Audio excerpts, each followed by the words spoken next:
ओम गंग गणपते नमः। आप सभी का आपके अपने चैनल पर बहुत बहुत स्वागत है। आज इस वीडियो में हम एक प्रेरक कहानी सुनेंगे। श्री राधा नाम की महिमा। एक बार एक व्यक्ति था। वह एक संत जी के पास गया और कहता है कि संत जी, मेरा एक बेटा है। वो न तो पूजा पाठ करता है और न ही भगवान का नाम लेता है। आप कुछ ऐसा कीजिए कि उसका मन भगवान में लग जाए। संत जी कहते हैं, ठीक है बेटा, एक दिन तू उसे मेरे पास लेकर आ जा। अगले दिन वो व्यक्ति अपने बेटे को लेकर संत जी के पास गया। अब संत जी उसके बेटे से कहते हैं, बेटा बोल राधे राधे। बेटा कहता है, मैं क्यों कहूँ? संत जी कहते हैं, बेटा बोल राधे राधे। वो इसी तरह से मना करता रहा और अंत तक उसने यही कहा कि मैं क्यों कहूँ राधे राधे। संत जी ने कहा, जब तुम मर जाओगे और यमराज के पास जाओगे, तब यमराज तुमसे पूछेंगे, कभी भगवान का नाम लिया है? कोई अच्छा काम किया? तब तुम कह देना कि मैंने जीवन में एक बार श्री राधा रानी का नाम बोला है, बस एक बार। इतना बताकर वह चले गए। समय व्यतीत हुआ और एक दिन वो मर गया। यमराज के पास पहुंचा। यमराज ने पूछा, कभी कोई अच्छा काम किया है? उसने कहा, हाँ महाराज, मैंने जीवन में एक बार श्री राधा रानी का नाम बोला है। आप उसकी महिमा बताइए। यमराज सोचने लगे कि एक बार नाम की महिमा क्या होगी, इसका तो मुझे भी नहीं पता।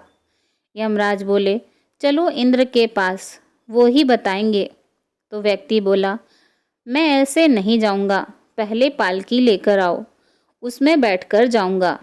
यमराज ने सोचा, ये बड़ी मुसीबत है।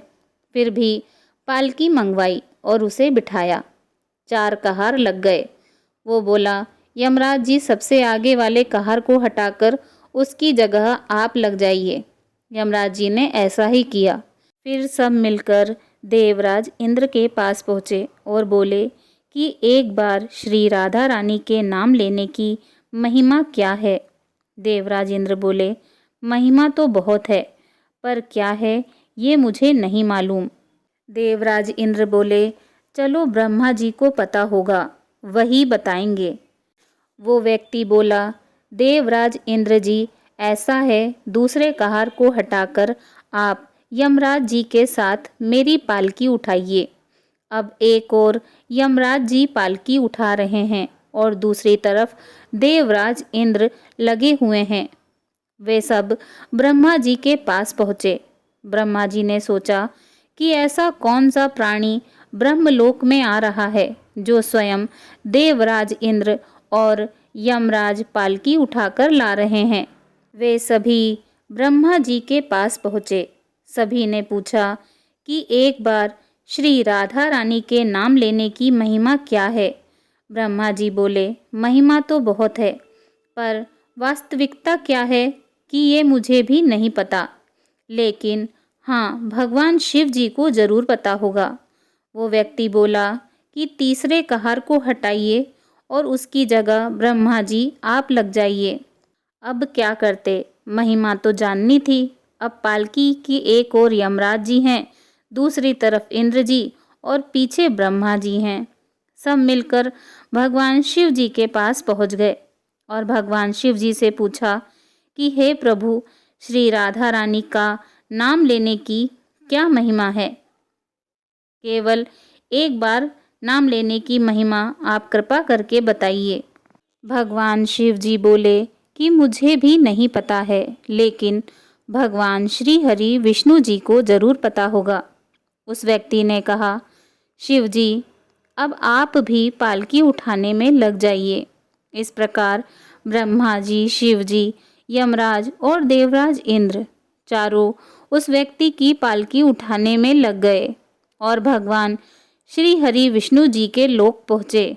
और वहाँ पहुंचकर सभी ने भगवान श्री हरि विष्णु जी से पूछा कि एक बार श्री राधा रानी के नाम लेने की क्या महिमा है? भगवान श्री हरि विष्णु जी बोले, अरे, जिसकी पालकी को स्वयं मृत्यु के राजा यमराज, स्वर्ग के राजा देवराज इंद्र, ब्रह्मलोक के राजा ब्रह्मा जी और साक्षात भगवान शिव जी उठा रहे हों, इससे बड़ी महिमा क्या होगी। जब सिर्फ एक बार श्री राधा रानी का नाम लेने के कारण आपने इसको पालकी में उठा लिया, तो अब ये मेरी गोद में बैठने का अधिकारी हो गया है। भगवान श्री कृष्ण जी ने स्वयं कहा है कि जब कोई रा शब्द बोलता है तो मैं सब काम छोड़कर खड़ा हो जाता हूँ, और जैसे ही कोई धा शब्द का उच्चारण करता है तो मैं उसकी ओर दौड़ लगाकर उसे अपनी गोद में भर लेता हूँ। तो प्रेम से बोलिए राधे राधे। जय श्री राधे कृष्णा।